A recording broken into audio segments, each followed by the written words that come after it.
Channel কালের বার্তায় সবাইকে স্বাগতম। বিসমিল্লাহির রহমানির রহিম। আসসালামু আলাইকুম ওয়া রাহমাতুল্লাহি ওয়া বারাকাতুহু। প্রকাশক ও প্রধান সম্পাদক, সাপ্তাহিক মৌবাজার পত্রিকার এবং দৈনিক কালের বার্তা 24.com। শুরুতেই হৃদয়ের কথা। আজ আমি আপনাদের সামনে উপস্থিত হয়েছি এক গভীর আবেগ নিয়ে, অনাবিল ভালোবাসা নিয়ে। পবিত্র ঈদুল আজহার শুভক্ষণে আপনাদের সবাইকে জানাই আন্তরিক শুভেচ্ছা, অভিনন্দন ও শুভকামনা। ঈদ মোবারক। ঈদ শুধু একটি উৎসব নয়, এটি আমাদের হৃদয়ের পরিশুদ্ধি, একটি ত্যাগের শিক্ষা, ত্যাগের মহিমার এক অনন্য শিক্ষা। প্রিয় ভাই ও বোনেরা, ঈদুল আজহা আমাদের সামনে নিয়ে আসে হযরত ইব্রাহিম আলাইহিস সালামের মহান ত্যাগের কাহিনী, যেখানে তিনি মহান আল্লাহ তাআলা রব্বুল আলামিনের সন্তুষ্টির জন্য নিজের সবচেয়ে প্রিয় সন্তানকে কুরবানি করার জন্য প্রস্তুত ছিলেন। এই ঘটনা শুধু ইতিহাস নয়, এটি আমাদের জীবনের একটি মহান শিক্ষা। আমরা কি পারি না নিজের স্বার্থ একটু কমিয়ে অন্যের সুখের জন্য কিছু করতে? আমরা কি পারি না অহংকার, হিংসা, বিদ্বেষ ত্যাগ করে ভালোবাসার হাত বাড়িয়ে দিতে? আজকের সমাজে আমরা অনেকেই ব্যস্ত নিজের জীবন নিয়ে, কিন্তু আমাদের চারপাশে রয়েছে অসংখ্য মানুষ যারা একটু ভালোবাসা, একটু সাহায্য, একটু সহানুভূতির অপেক্ষায়। এই ঈদে আসুন আমরা প্রতিজ্ঞা করি, একজন দরিদ্র মানুষের মুখে হাসি ফোটাবো, একজন ক্ষুধার্ত মানুষের পাশে দাঁড়াবো, একজন একাকী মানুষের কাছে ভালোবাসার হাত বাড়িয়ে দেব। কারণ ঈদের আনন্দ তখনই পূর্ণতা পায় যখন তা সবার মাঝে ভাগ করে দেওয়া হয়। দৈনিক কালের বার্তা 24.com সাপ্তাহিক মৌবাজার পরিবার সব সময়ই মানুষের পাশে থাকার চেষ্টা করে।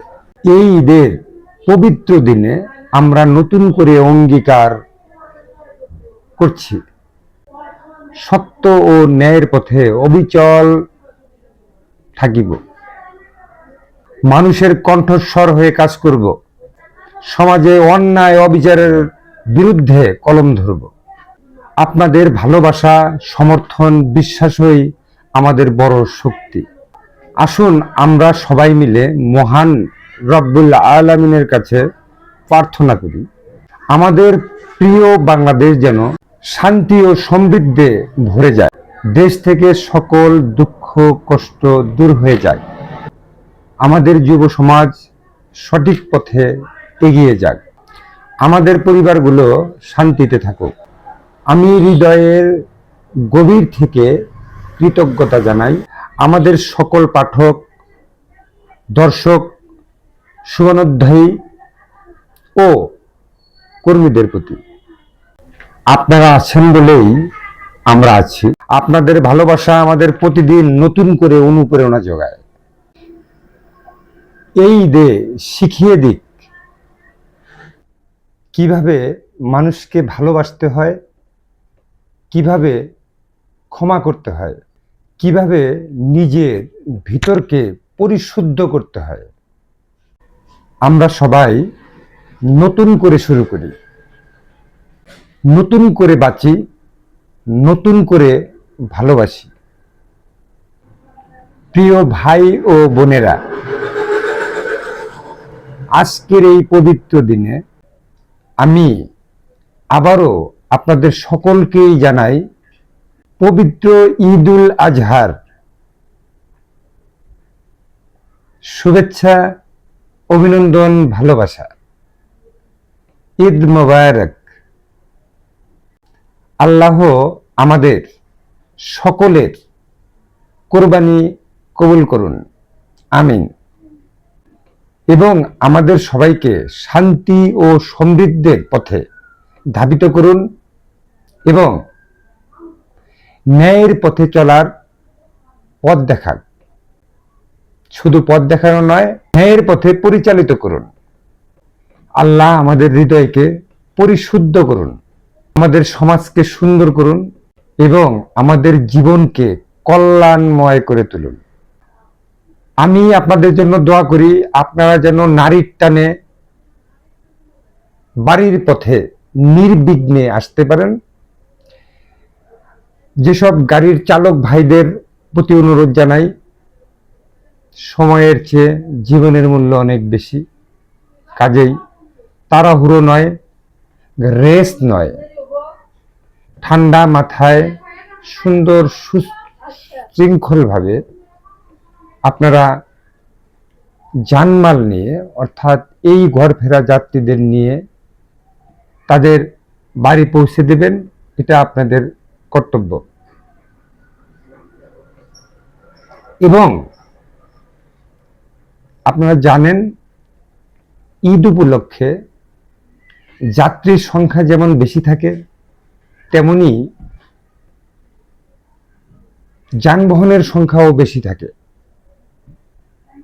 কাজেই রাস্তায় যানবাহন ধারণ ক্ষমতার চেয়েও অনেক গুণ বেশি যানবাহন থাকে বিধায়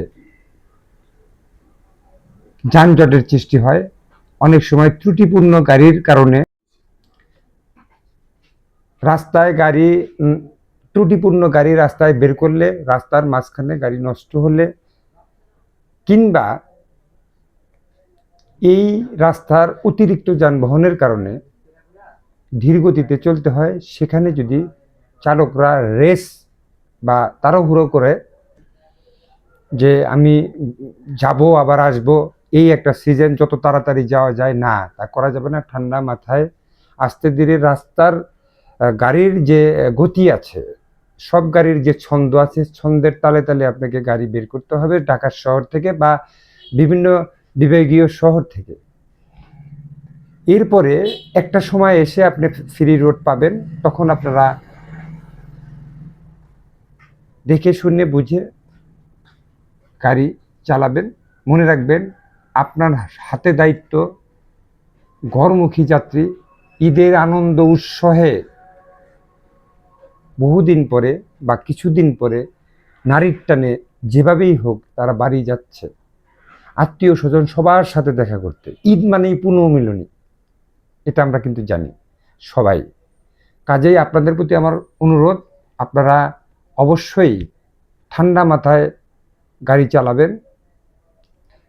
ড্রাইভাররা যদি ঠান্ডা মাথায় যাত্রীদের পরিবহন করেন এবং তার গাড়ি চালনা খুব সুষ্ঠুভাবে চোখ কান খোলা রেখে করেন এবং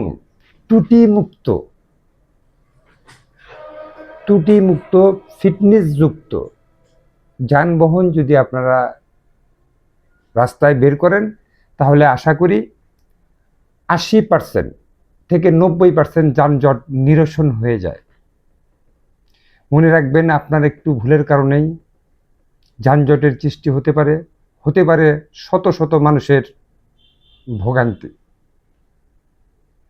কাজেই আপনাদের প্রতি আমার আকুল আহ্বান এবং আবেদন, আপনারা সুন্দর দায়িত্ব নিয়ে সুশৃঙ্খলভাবে যাত্রীদের তাদের গন্তব্যে পৌঁছে দেবেন। এছাড়াও ঈদে সবাই পুনর্মিলনীর মাধ্যমে সবার সাথে পরিচিত হবেন, অনেকের সাথেই দেখা হবে। মনের আবেগ সম্পর্ক তৈরি করবেন হিংসা বিদ্বেষ ভুলে। পূর্বে কার সাথে কি হয়েছিল কি না হয়েছিল সব ভুলে নতুন করে আমরা শুরু করব আগামী দিনের পথ চলার জন্য। সবাই মিলে হিংসা বিদ্বেষ বাদ আমরা সবাই চেষ্টা করব ব্যক্তি, এলাকাবাসী, দেশবাসী এবং দেশ, এদের কিভাবে সামনের দিকে আমরা এগিয়ে নিতে পারি বা আমরা এগিয়ে যেতে পারি।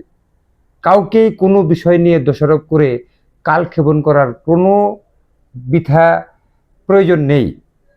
আমরা যখনই কোনো কিছু হয় আমরা দেখতে পাচ্ছি, পূর্বে থেকেও দেখে আসছি, একে অপরের দোষারোপ করে ওইখানেই বসে থাকে।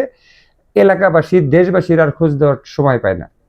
আমরা চাই সব কাজ বাদ আমরা শুরু করব এখন থেকেই কিভাবে দেশকে সমৃদ্ধময় এবং আগামী দিনে উন্নত একটা জায়গায় পৌঁছাতে পারি। এর জন্য সবারই দায়িত্ব, কর্তব্য। তো সবাইকে ভালো বাসা, সবার প্রতি আমার প্রাণ খোলা ভালোবাসা। প্রিয় দেশবাসী এবং রেমিটেন্স যোদ্ধা প্রবাসী, এতক্ষণ যে যেখানেই আমাদের সাথে ছিলেন, আবারও আসন্ন পবিত্র ঈদুল আজহা কে ঘিরে আপনাদের জানাই ঈদ মোবারক। Dear countrymen and remittance fighters, are so many thanks for being with us solely.